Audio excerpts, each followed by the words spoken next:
आईचे नाव दीपाली आहे. माझी मम्मी मला सायकल वगैरे घ्यायला मला पैसे देते व दुकानात खायला पैसे देते. धन्यवाद.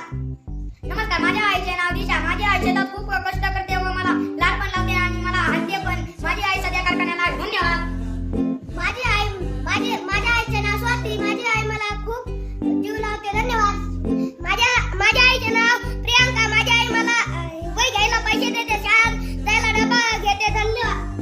माझ्या मम्मीचं नाव छाया. माझी मम्मी मला हाणती, लाड करते आणि डबा भरून देते. धन्यवाद. माझ्या आईचे नाव सोनाली. माझी आई रानात कष्ट करते व मला डब्बा देते, मला सायकलीला पैसे देते. धन्यवाद. माझ्या आईचे नाव शिल्पा. मला डबा भरून देते, कधी कधी आलू घालते रविवारची आणि डबा